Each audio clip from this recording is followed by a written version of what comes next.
বড় টুর্নামেন্টে আবারও চোখ করল বাংলাদেশ। কদিন আগেই যে শ্রীলঙ্কাকে তাদের মাটিতেই সিরিজ হারিয়েছে লিটনরা, সেই লঙ্কানদের বিপক্ষেই দেখা মিলল হতশ্রী বাংলাদেশের। টস হেরে ব্যাট করতে নেমে বাংলাদেশের শুরুটা হয়েছে দুঃস্বপ্নের মতো। স্কোরবোর্ডে কোনো রান না তুলতেই প্যাভিলিয়নের পথ ধরেছেন দুই উদ্বোধনী ব্যাটার তানজিদ তামিম, পারভেজ ইমন। পাওয়ার প্লেতে এশিয়া কাপের ইতিহাসে এর আগে মেইডেন উইকেট নেয়ার ঘটনা ছিল মাত্র 4টি।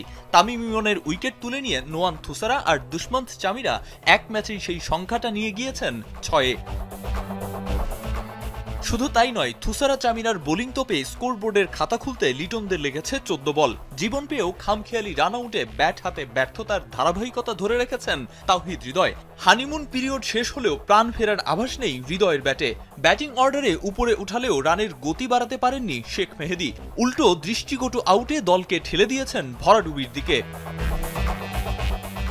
গত কয়েক সিরিজ ধরেই নিয়মিত রান করছিলেন লিটন দাস। হংকংয়ের বিপক্ষেও হাঁকিয়েছেন হাফ সেঞ্চুরি। দ্রুত 4 উইকেট হারানোর পর দলকে টেনে তোলার দায়িত্ব পড়ে অধিনায়কের কাঁধে, কিন্তু বেশিক্ষণ ভার বইতে পারেননি অধিনায়ক লিটন দাসও। রিভার্স সুইপের চেষ্টায় উইকেটে সেট হয়েও হাসারাঙ্গাকে যখন উইকেট দিলেন, বাংলাদেশকে তখন চোখ রাঙানি দিচ্ছে 100-এর নিচে অল আউট হওয়ার লজ্জা।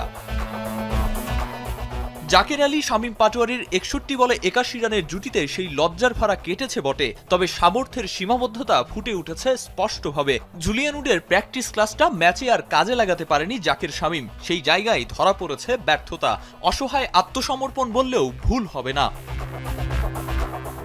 নামমাত্র লক্ষ্য তারাই শুরুতে ইচ্ছে করেই যেন রয়ে শয়ে খেলেছেন লঙ্কানরা। মুস্তাফিজের বলে কুশল মেন্ডিস ফিরলেও রানের চাকা সচল রেখেছে শ্রীলঙ্কা। দলীয় 28 রানের মাথায় সুযোগ তৈরি করেছিল শরীফুল, কিন্তু সহজ ক্যাচটা কিভাবে শেখ মেহেদীর হাত ফসকালো সেই ব্যাখ্যাটা মেহেদী কি আদৌ দিতে পারবেন? বাংলাদেশের ম্যাচ জয়ের যা আশা ছিল তা ওই পর্যন্তই। তাওহিদ হৃদয়রা জীবন পেয়েও যেখানে হেলায় হারান, সেখানে কামিল মিশারা 46 রানের অপরাজিত ইনিংস খেলে নিশ্চিত করেছেন দলের জয়। আর শেষ দিকে 3 উইকেট তুলে নিয়ে মেহেদী, তানজিম, সাকিবরা অপর্যাপ্ত স্কোরবোর্ডের দিকেই যেন আঙুল তুলেছেন। আফগানিস্তানের বিপক্ষে গ্রুপের শেষ ম্যাচ এখন লিটনদের জন্য অলিখিত নকআউট ম্যাচ। কারণ সুপার 4-এ যেতে হলে শুধু ম্যাচ জয়ী যে যথেষ্ট নয়, নানা সমীকরণ আর নেট রান রেটের দিকেও তাকিয়ে থাকতে হবে বাংলাদেশকে।